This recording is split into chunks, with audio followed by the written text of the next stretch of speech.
Hello, Sakshi and Mandakini. I hope I am audible. Okay, so welcome to the third session of biointerface, third TA session for biointerface engineering. I guess we have only two of you here for this session, so we'll start right away. I'll be sharing my screen. Let me know if you guys can see my screen.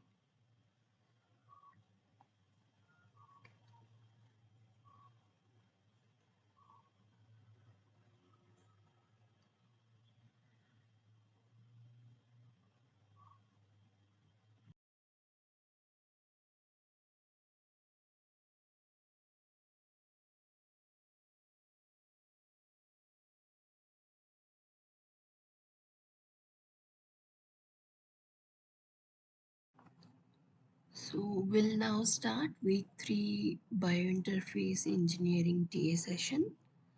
And uh, before solving the assignment problems, let's first see what were the topics that were covered this week. So lecture number 7, 8 and 9 were covered in week 3, and in lecture 7 uh, it talks about methods for surface tension measurements. So there are different experimental methods for surface tension measurement. And this lecture talks about these different experimental methods. The first one being detachment based methods. In this, basically, the liquid is detached from the surface, and based on this detachment, the surface tension is measured. And then the we have another kind of method, that is shape of static drops based method. Here shape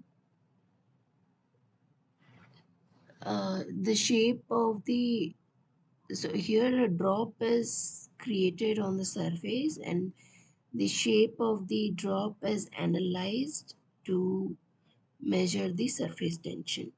And then lastly we have the dynamic methods, where in flow conditions, dynamic conditions, how to measure surface tension is discussed. And then we come to lecture 8. Lecture 8 covers methods for contact angle measurement, which includes sessile drop method, Wilhelmy plate method, porous plug method, and static dynamic method. So in this lecture, the contact angle, basic of contact angle is first discussed, which results because of interfacial forces, and the equilibrium of these interfacial forces. So basically,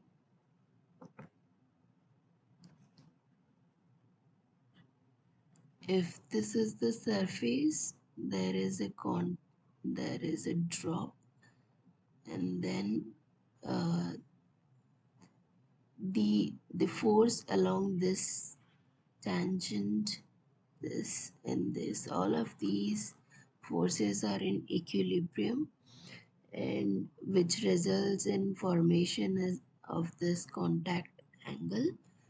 So how to measure the contact angle is discussed in this methods, using a goniometer, where you take a picture of this contact angle and then calculate the contact angle. And then also the wettability of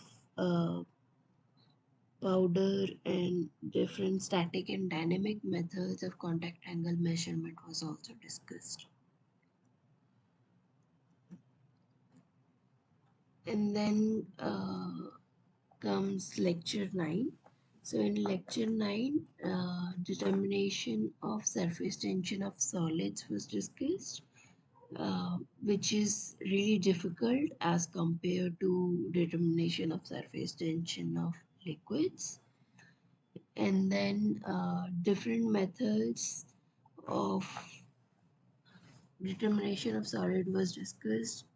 Some of these um, to say are surface tension by using melt, wherein basically the solid is melted to make it a liquid, and then it is treated as a liquid and surface tension is measured.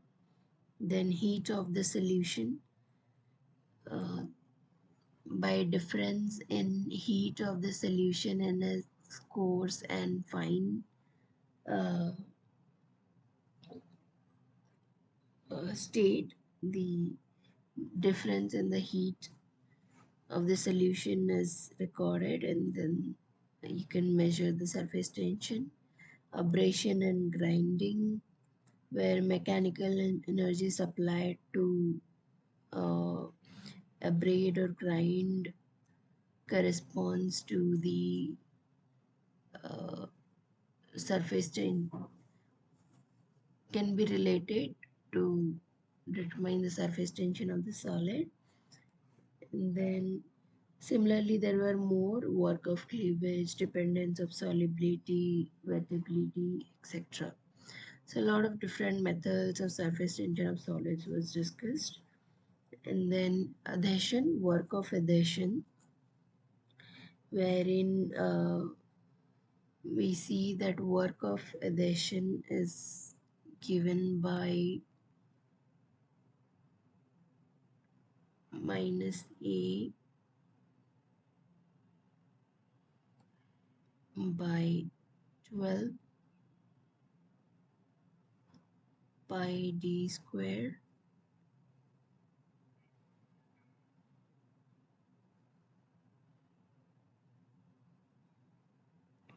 So in this work of adhesion, this A is the Hammaker's constant.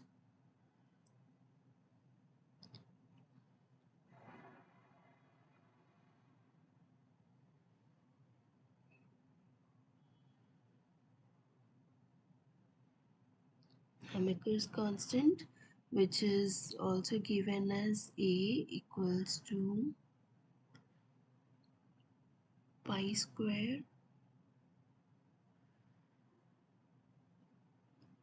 A equals to pi square C rho square, where again this C is London constant and rho is number density. And after this work of adhesion, it was then discussed about work of adhesion between the solid liquid interface, where again the contact angle comes into picture, and using the contact angle we can get this work of adhesion. So earlier we had, in the previous lecture, we had established that contact angle cos theta is related as cos theta equals to gamma SV minus gamma SL, gamma SV minus gamma SL by gamma LV, by gamma LV.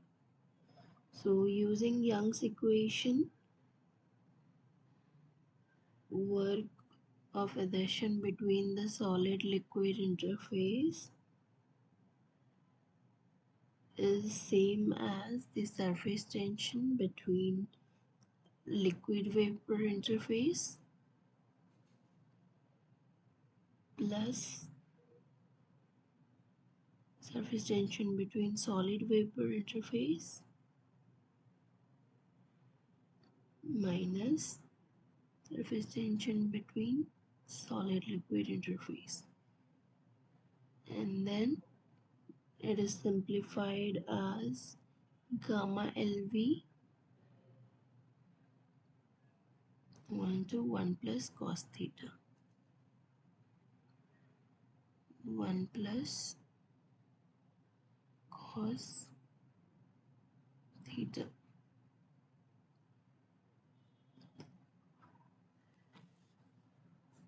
Okay.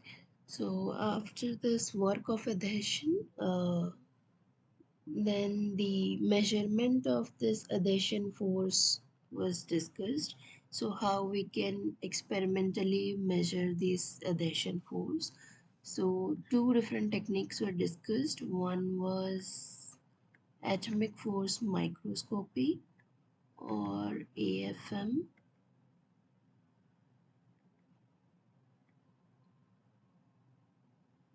and the second was total internal reflection microscopy or TIRM.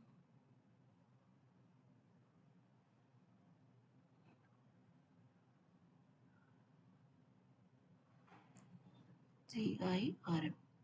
So in atomic force microscopy, basically the surface is there and a cantilever is attached to the machine, and this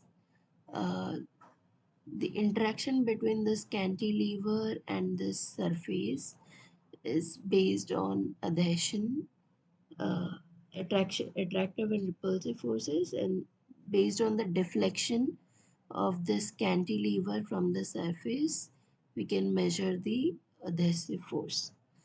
Similarly, for total internal reflection microscopy, so in this technique, the distance between the particles, little particles, so there is an incident light and there is a reflection light, and this reflection light, the intensity of this reflected light depends on the distance between this particles, which can be then from which we can then deduce the adhesive force.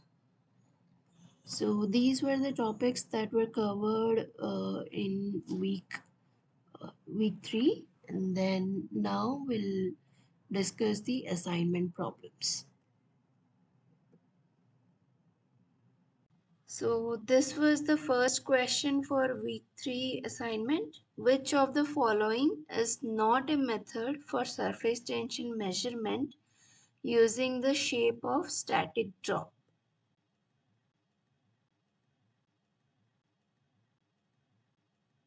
So here the correct answer would be drop weight method.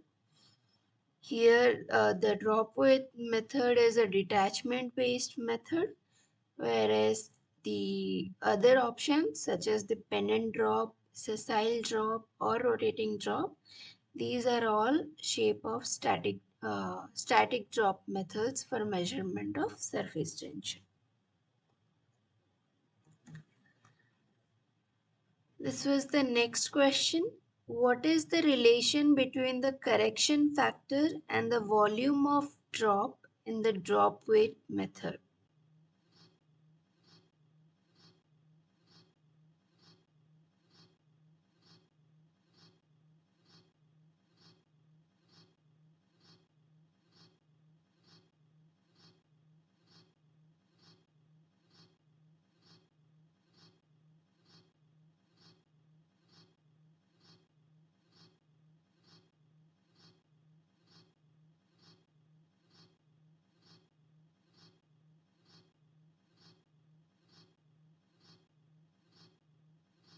So here the correct answer would be the last option, that is 1 by cube root of V. So the correction factor F is directly proportional to R by A, where R is the size of capillary and A is size of drop. So this is for drop weight method, a capillary is used to form a drop, and the size of the capillary is given by this R, and the drop formed is given by this A. Again, this A is proportional to cube root of V, the volume of the drop. So correction factor is inversely proportional to this cube root of V.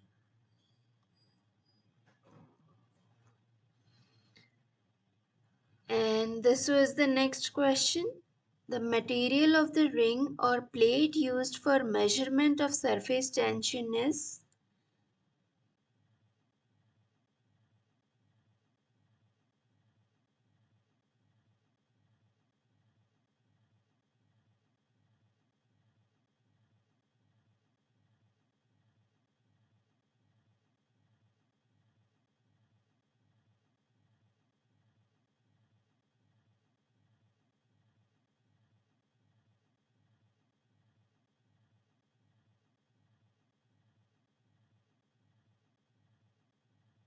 The correct answer here would be platinum. Among these options, platinum is the most inert and lightweight, and it will not physically or chemically interact with the liquid. So this is the most ideal and it is used for measurement of surface tension.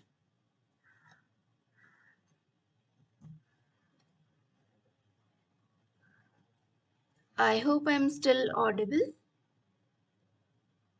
Yes, you are audible. Okay.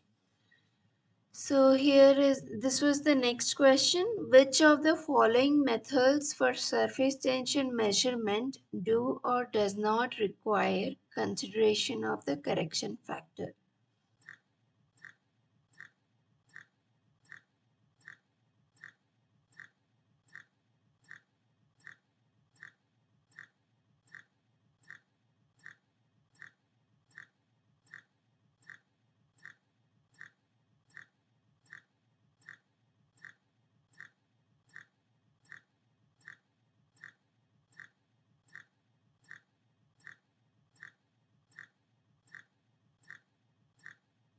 So in the previous question, we already discussed the correction factor uh, for a plate method, for a drop weight method, wherein it was dependent on radius of the capillary as well as the size of the droplet formed. So the ring method also has another correction factor, but the Wilhelmy plate method, this does not have any correction factor. So here the surface tension can be determined by the weight of the total plate and which is equal to weight of the initial plate plus the surface tension, and P is given by the perimeter of the plate.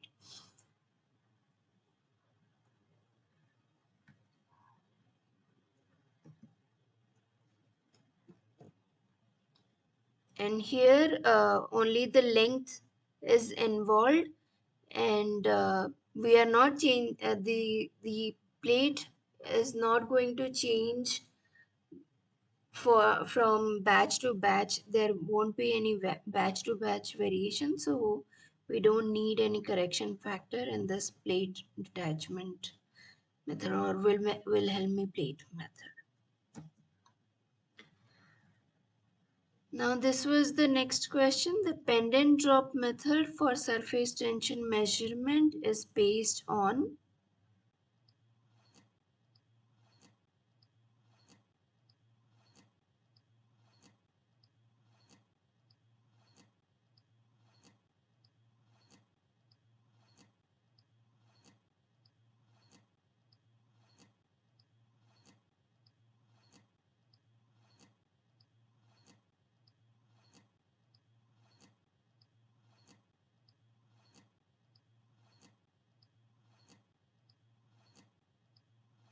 The correct answer would be Young-Laplace equation.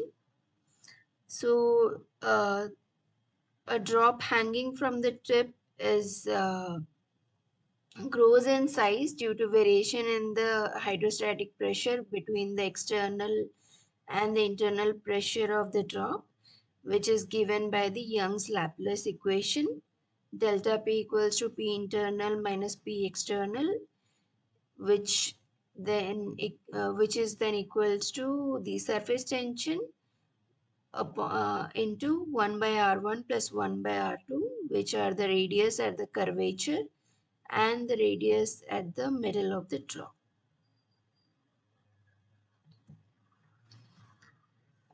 This was the next question. Which of the following is Young's equation?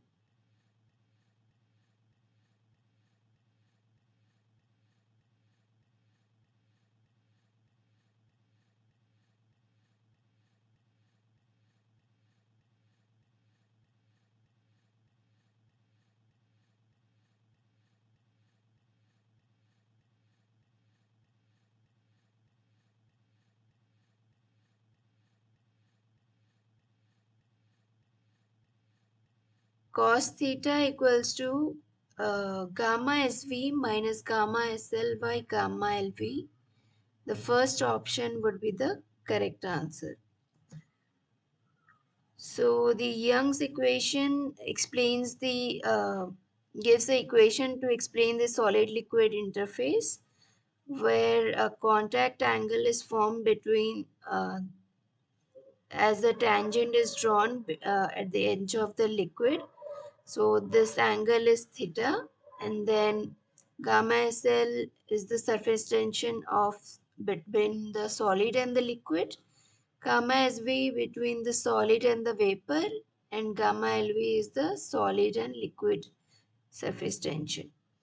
So gamma LV cos theta plus gamma SL is equals to gamma SV, and then if you resolve it, cos theta is equals to gamma SV minus gamma SL by gamma LV.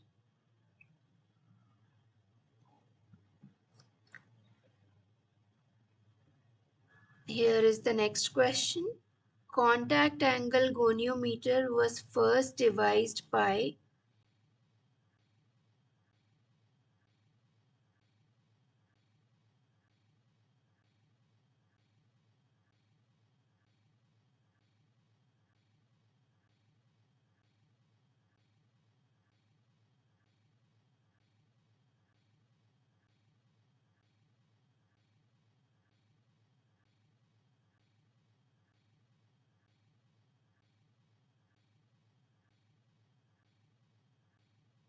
So the correct answer is Zisman and co-workers. So Zisman and co-workers, they employed a macroscope objective to view the angle of the drop and to further analyze the contact angle. So this goniometer basically has a dispenser that contains the liquid and a blunt needle to generate a drop. And then they have a camera in the front to capture the strop image of the strop, which is then analyzed to calculate the contact angle.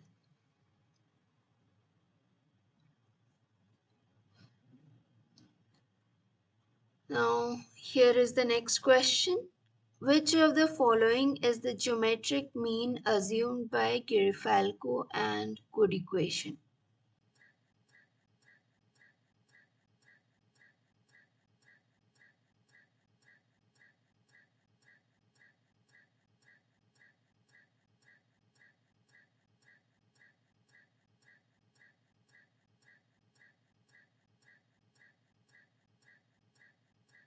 So here the first equation W12 equals to 2 pi. This question was not part of the assignment. It was no work done between the surface 1 and 2 is equals to 2 Oh pi. yeah, it was. Sorry. Yeah. So the Girifalco and Good assume geometric mean rule. That is the work of adhesion between 1 and 2 is given by 2 phi gamma 1 gamma 2, where gamma 1 and gamma 2 are the surface tension of surface 1 and 2 uh, square root of gamma 1 gamma 2. Again, each individual would results from a surface tension of dispersive forces and due to polar forces. So if you extend it, it will further give gamma 1 dispersive into gamma 2 dispersive cube square root plus gamma 1 polar plus gamma 2 polar square root. But then in short, this will the first equation, that is W12 equals to 2 phi gamma 1 gamma 2 to the power 1 by 2.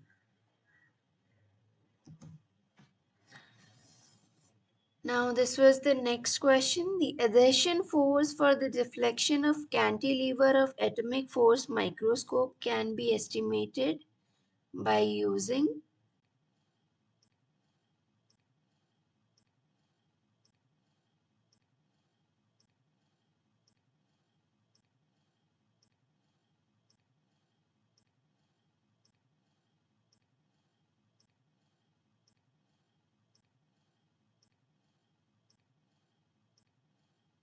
So here the correct answer would be spring constant and amount of deflection, the first option.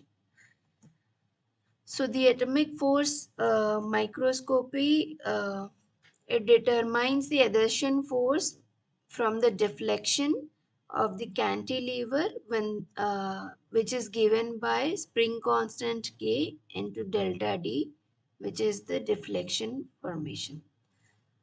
So this force is directly related to the spring constant and amount of deflection. And this was the last question, which was a numerical problem. So during the measurement of the surface tension of sample liquid A using the Wilhelmy plate method, the contact angle at the interface of liquid and the plate of a unit length 1 meter was observed as 60 degrees. Calculate the surface energy for the liquid when the weight of plate changed from 50 to 104 mg.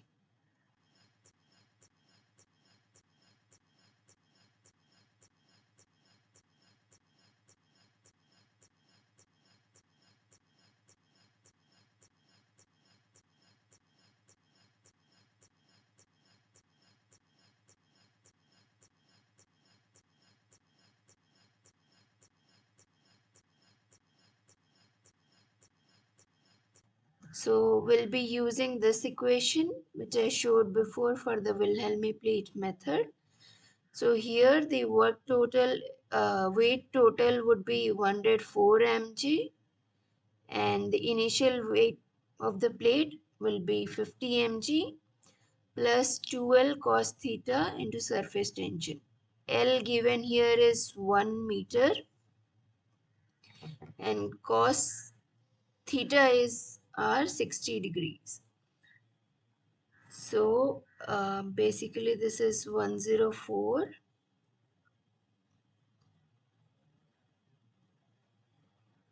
equals to 50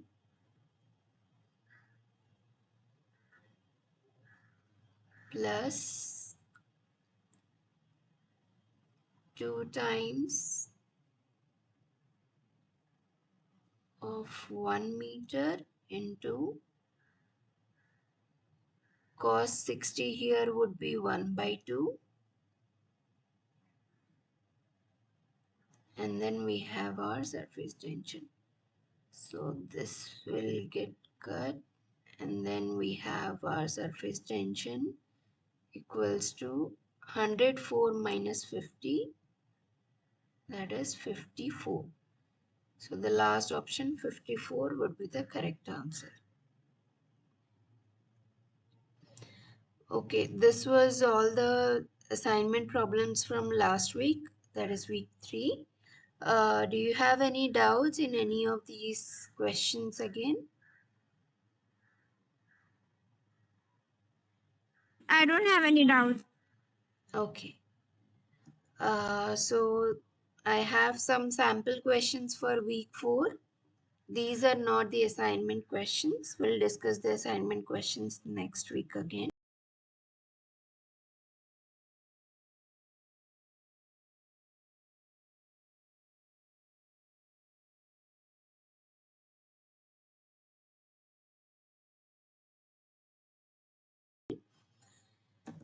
So here's the first question. What is the pitch of alpha helix in nanometer? Can you try to answer and then we'll discuss the answer again.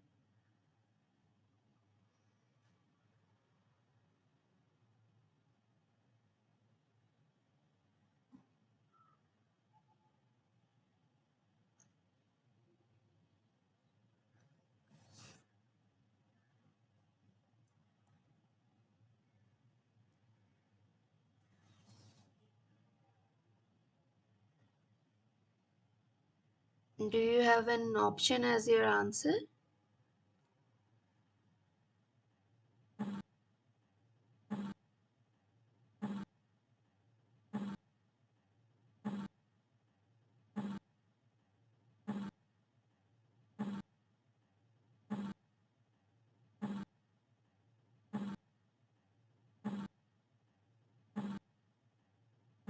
Second option. Yes, correct. So here it would be 0.54 nanometer.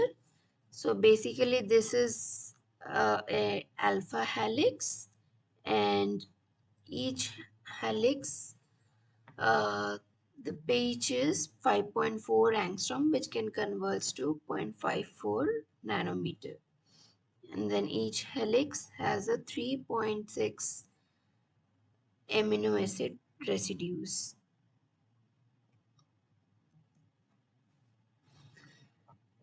Now, here is another question. What can you say about a protein, about its hydrophobicity, if the delta G of transfer is less than 0? Is it hydrophobic or hydrophilic?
Hydrophobic. Uh, no, the answer would be hydrophilic. So the delta G of transfer for amino acid is given by minus RTLN C water of amino acid and concentration in non-polar amino acid. So here, if the it is basically dependent on these ratio. So we are saying delta G is less than 0. So this is already negative. That means this has to be positive. So the concentration is water is more than the concentration in the non-polar liquid. So it is more dissolved, more soluble in water. So it would be hydrophilic. If it was greater than 0, then this would have been more, and again we would have ln, the ln value in negative, and it would have turned to be positive, the overall delta G.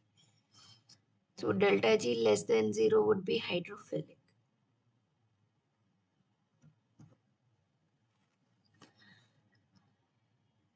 Here is the next question. Alpha helix forms hydrogen bonds with carbonyl oxygen of ith peptide unit and amide group of which peptide unit? So there is a hydrogen bonding between the carbonyl oxygen of one peptide and the amide group of another peptide in an alpha helix. Which is this next peptide that the ith peptide is connected to via hydrogen bonding?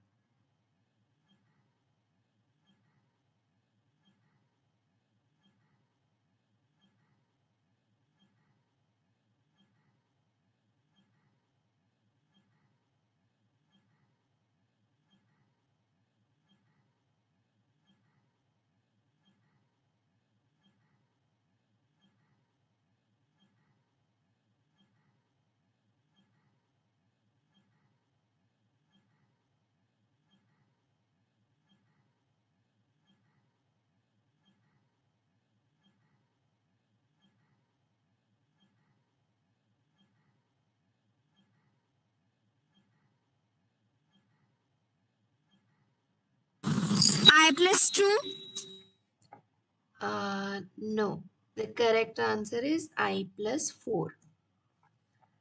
So the carbonyl atom here, carbonyl oxygen bonds with the I plus 4 amide group of the, with the I plus 4 amide group. Basically, the fifth amino acid.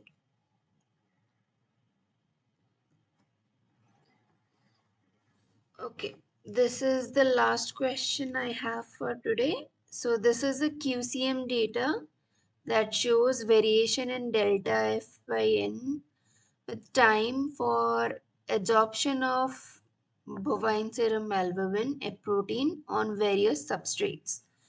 So from this plot, what can you say? Can you say which surface has the maximum rate of adsorption?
I don't know.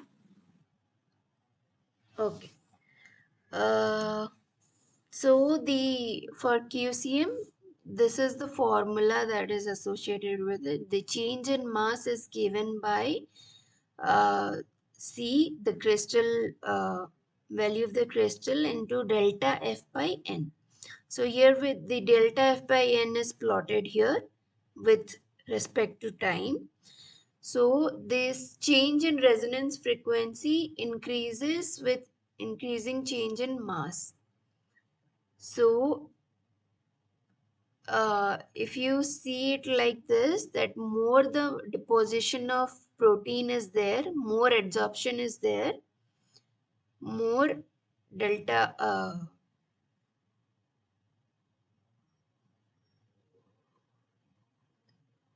sorry, I think, yeah, the change in delta F would keep on decreasing if there is an increasing mass. So here the octile fit uh, or this last plot, the lowest frequency would have the highest maximum rate of adsorption as compared to the others. So the octile would be the correct answer here.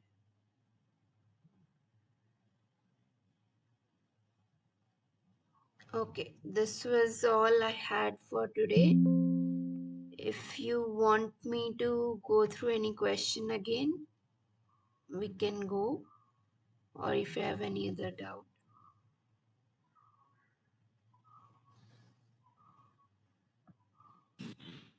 Presently, I don't have any doubts. Okay. Uh, Thank you, Sakshi, for joining. And this session was recorded, so I'll upload this on YouTube and you can refer to these questions again when you want. If you don't have Thank you, any ma'am. question, yeah, we'll close this session here. Thank you.